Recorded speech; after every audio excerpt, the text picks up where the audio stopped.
In this video, I'm going to show you how I record direct from my guitar into the computer with no amplifier and no pedal board. Let's get to work, shall we?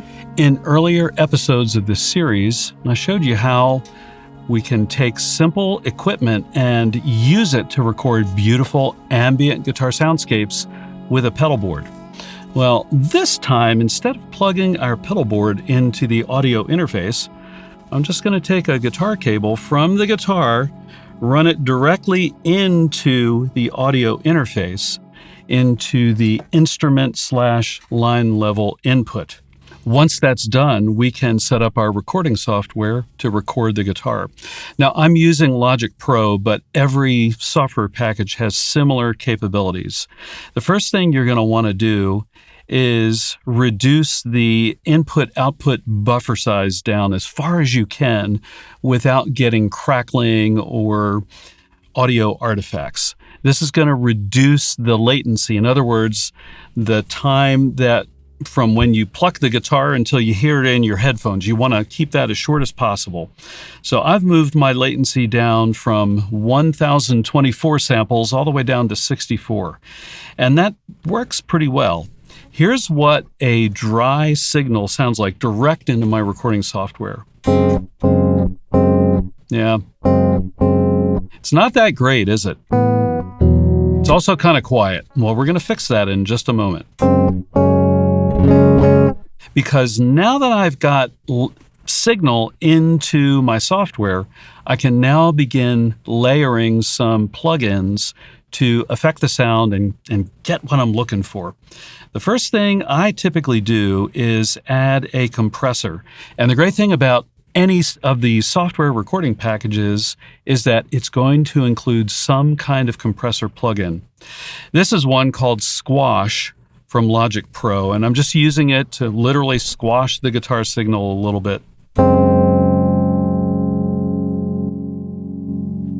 As you can hear, it just increases the sustain.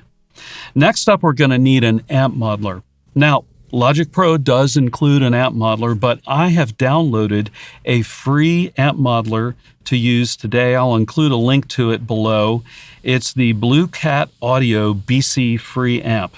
I've got it set to a Fender amp style. Here's what it sounds like.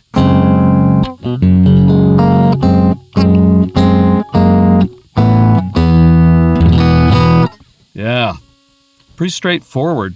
It can also do Marshall sounds, but I typically prefer a cleaner Fender style amp sound for the type of ambient guitar pieces that I create. Next up, we're going to need a way, if it's important to you, we're going to need a way to have a volume pedal for volume swells.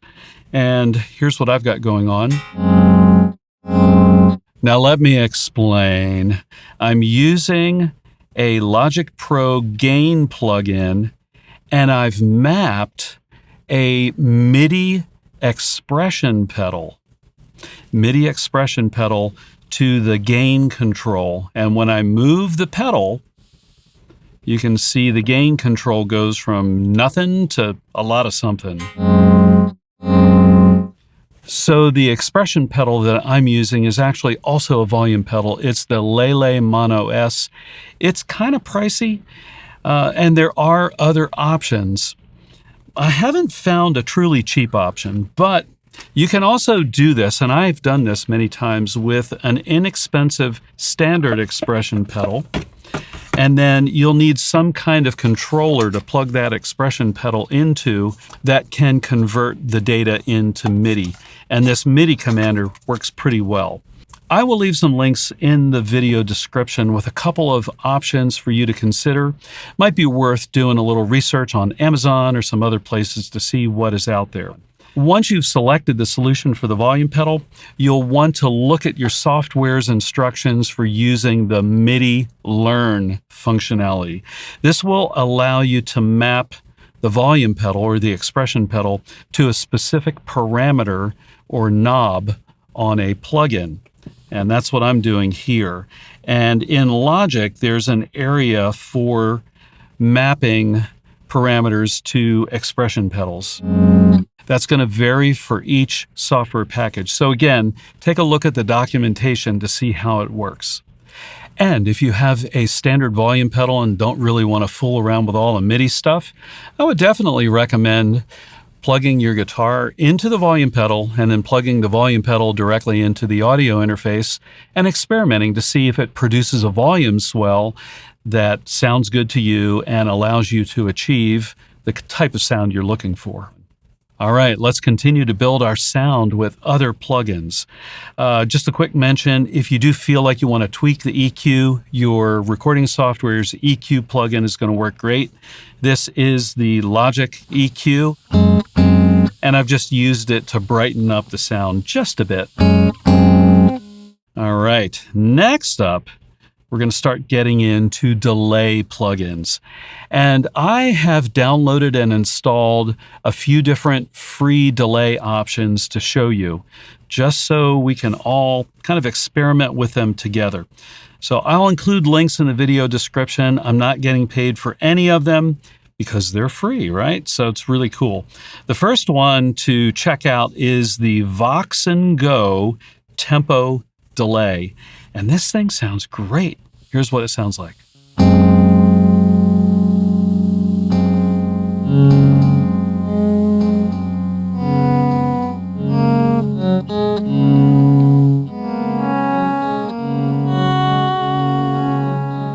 Yeah, isn't that great? It's a standard, straightforward delay plugin. As you can see, there's a left and a right section, so you can create stereo ping-ponging style delays. In addition, you can synchronize this delay with your recording software's tempo. So if you run the tempo down to about 40 beats per minute, you can get a nice long delay. Sounds great. And now that we've got some delay going, I want to introduce you to the reverb plugin, which is all the way at the end of the signal chain. And it's one of the most fabulous free plugins out there, the Valhalla Supermassive, which can create reverb and delay types of sounds.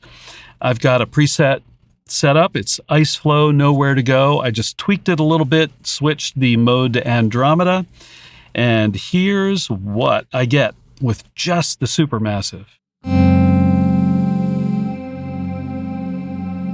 Oh yeah. And if I add the Vox and Go tempo delay and start doing some volume swells,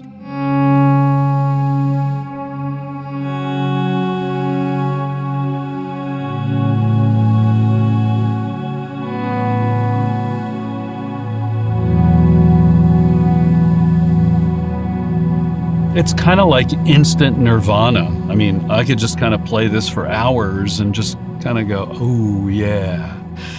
Really great. All right, the second free delay plugin I've got queued up is the Chow Matrix by Chow DSP. And as you can see, it's pretty complicated looking. It's not quite that hard to set up, but you can create very complex delay nodes with very complex repeats. Here's what this sounds like here. Yeah, it's pretty complicated, isn't it? And if I do a volume swell,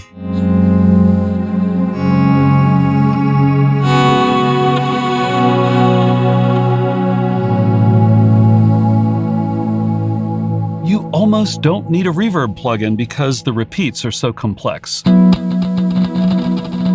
But it's well worth downloading this plugin and playing around with it. In some ways, I can't believe it's free. It's so capable of creating very complex and beautiful delays. Free delay plugin number 3 is the Ursa DSP. And here's a preset that I created with this plugin. Yeah, here's some volume swells.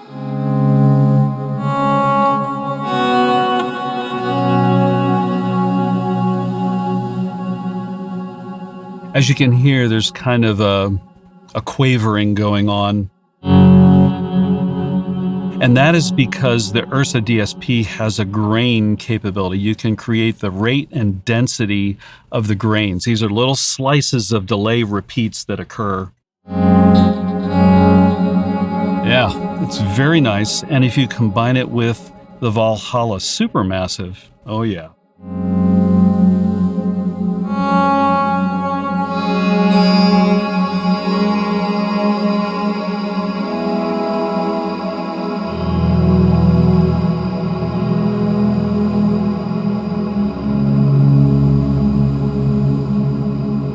Yeah, that thing really rocks.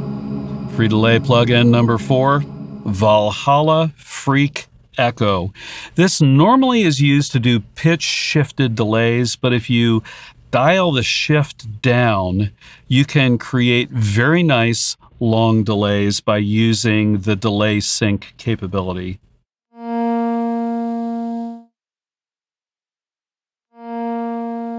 Yeah, pretty nice, long, standard, simple sounding delay.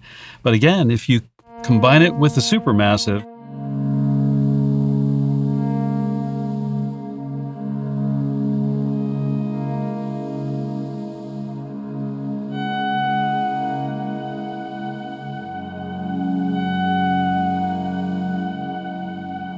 you can still get beautiful, swelling delays that are just great. They're gorgeous.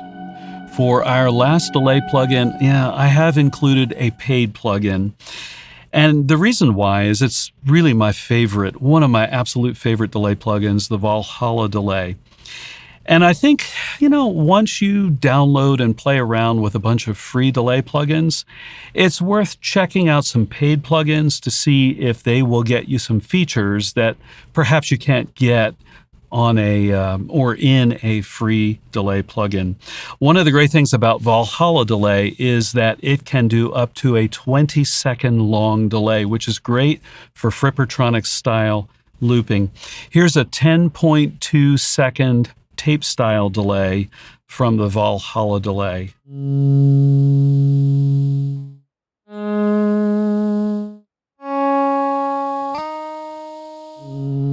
Well, that's a long delay, isn't it?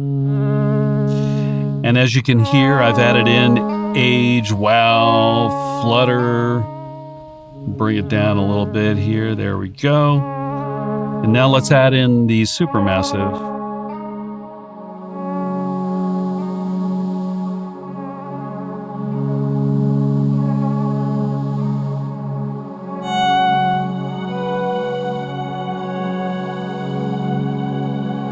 Yeah, and it's got all of these tape modes that are just really great. So maybe I want to do a reverse pitch.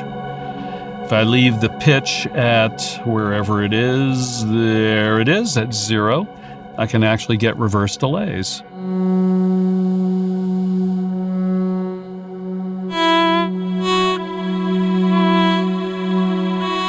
Yeah, super cool.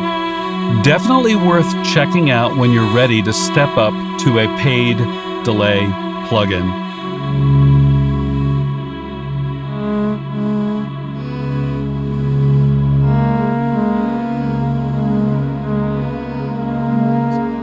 I've not added in a lot of different plugins, partially because there are so many options you can just go crazy and actually never finish getting a good sound. So I would suggest sticking with the basics and get a sound that is what you like.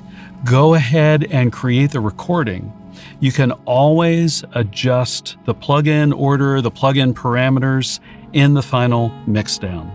And speaking of final mixdowns, you might be thinking to yourself, well, okay, Bill, how do I create a final mixdown that creates an MP3 or WAV file that I'm proud of and that just sounds great? Well, I got you covered. Click on this video and I will see you over there.